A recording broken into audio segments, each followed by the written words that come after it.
While I'm speaking to you, are you thinking about your grocery list, an assignment that you have due next class, or what you would like to eat right now?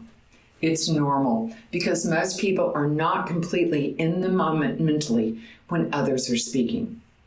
If we are not absorbed mentally and visually in the moment, we can't be personally involved. We may be hearing words, but that's not near enough effort to understand the other person or contribute to the conversation. Why? Multitasking. It's something that we have to do every day. We have to organize ourselves, plan our personal lives, prepare for the future, and plan everything out.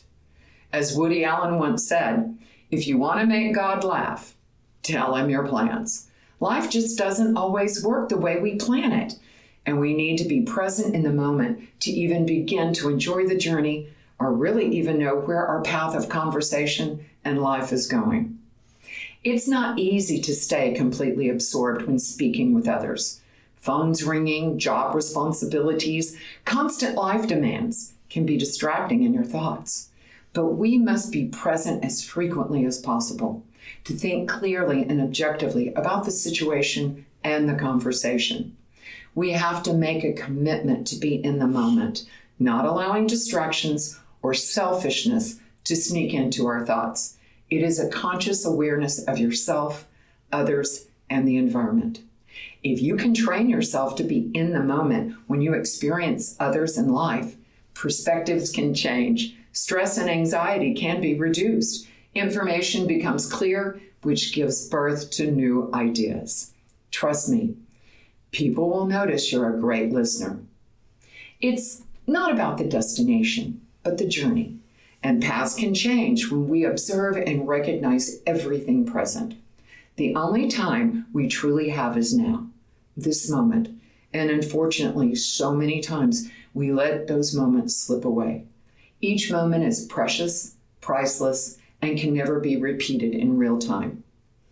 If you truly wish to have a rich life with engaging, rewarding relationships, be in the moment anytime possible.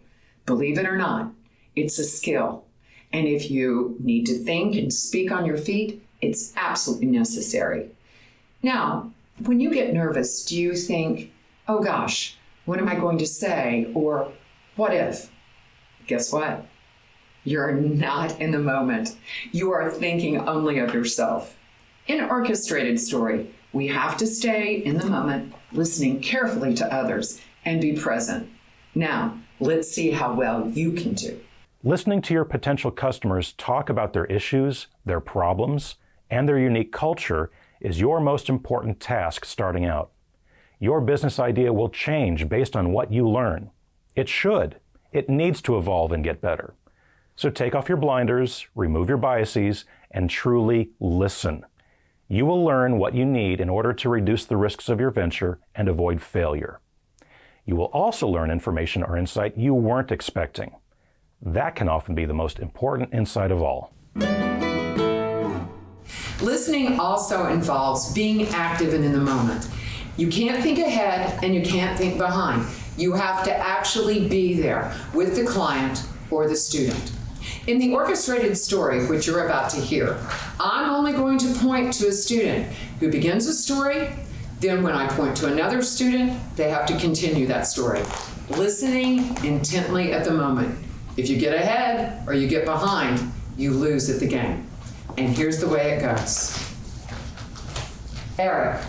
Once upon a time, there was a tiny, tiny little woman. She was so tiny and so womanly that people called her ma'am. Mom.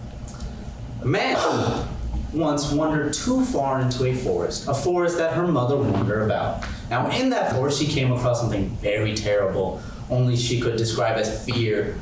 A wolf. Pam. And the wolf's name was Bertha. And Bertha liked to knit, but it was very scary knitting. It was the kind that you would only see in a Scorsese film. Jerry.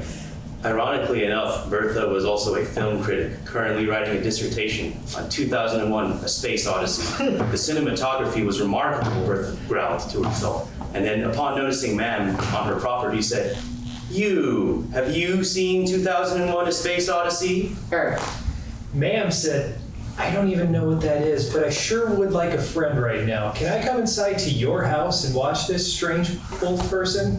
The wolf said, of course, come in, ma'am, and watch this movie that I've worked so hard to provide a dissertation on. Now, while she was watching the movie, the wolf also prepared a mysterious large bowl. The bowl was made entirely out of yarn because she knitted it because she is such a good knitter. And she sat down with the bowl and she said, hey ma'am, would you like some evil popcorn to accompany us with this horrible film with absolutely no knitting in it? And ma'am said, sure, I'll take some popcorn. Sure.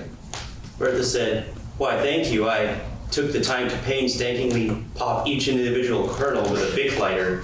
They sell them for 60 cents at the gas station just up the road. I spent $10. You know how many lighters that is? Quite a few. Do the math yourself. Pam. And then she said, would you also like some apple cider? I said, yes. And then she proceeded to get the apple cider, but it was in a very special type of mug.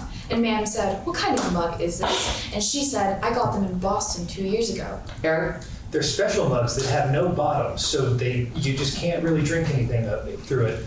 But the fun is in the imagination of trying to drink the apple cider as it dribbles slowly onto your chin. And that's the dribbling of this story.